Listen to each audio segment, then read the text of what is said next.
Hi friends, ಈ ದಿನ ವಿಶ್ವ ದಾಖಲೆಯ ಜೊತೆಯಾಟ ನ್ಯೂಜಿಲೆಂಡು ಮತ್ತು ವೆಸ್ಟ್ ಇಂಡೀಸ್ ನಡುವೆ ಮೂರನೇ ಟೆಸ್ಟ್ನ 4ನೇ ದಿನ ಪ್ರಾರಂಭವಾಗಿರೋದು. ಡೇವಿಡ್ ಕಾನ್ವೆ ಅವರು ಮೊದಲನೇ ಇನ್ನಿಂಗ್ಸಲ್ಲಿ ದ್ವಿಶತಕ, ಎರಡನೇ ಇನ್ನಿಂಗ್ಸಲ್ಲಿ ಶತಕ.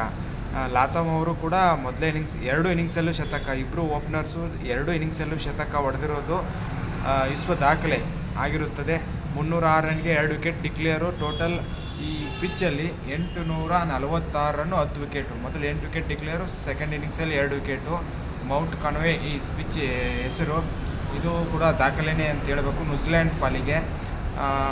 ಆಮೇಲೆ 2 ವಿಕೆಟ್ ಕೇವಂ ಆಡ್ಜನೆ ಅವರು ಮೊದಲೇ ಇನ್ನಿಂಗ್ಸಲ್ಲಿ ಸೆಂಚುರಿ ಹೊಡೆದವರೇ 2 ವಿಕೆಟ್ ಹೋಗಿರುತ್ತಾರೆ. ಈಗ ಎರಡನೇ ಇನ್ನಿಂಗ್ಸ್ ವೆಸ್ಟ್ ಇಂಡೀಸ್ ಅವರು 462 ಅವರಿಗೆ ಟಾರ್ಗೆಟ್ ಇದೆ. ಅವರು ಉತ್ತಮವಾಗಿ ಪ್ರಾರಂಭ ಮಾಡಿದ್ದಾರೆ. ಕಿಂಗ್ ಒಬ್ಬರೇ 35 ಹೊಡೆದಿರುತ್ತಾರೆ ವಿತೌಟ್ ವಿಕೆಟ್.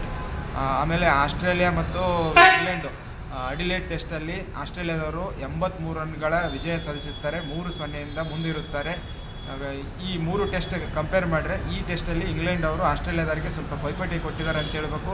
ಕೊನೆಯ ದಿನ ಸ್ಮಿತ್ 60 ರನ್ ಹೊಡೆದ್ರೆ 47, ಜಾಕ್ಸು ಕರ್ಸ್ 39, ಈ ಸ್ಟಾಕ್ 3 ವಿಕೆಟ್ ಹೋಗಿದ್ರೆ ಕಮಿನ್ಸ್ 3 ವಿಕೆಟು, ಲಿಯಾನ್ 3 ವಿಕೆಟು.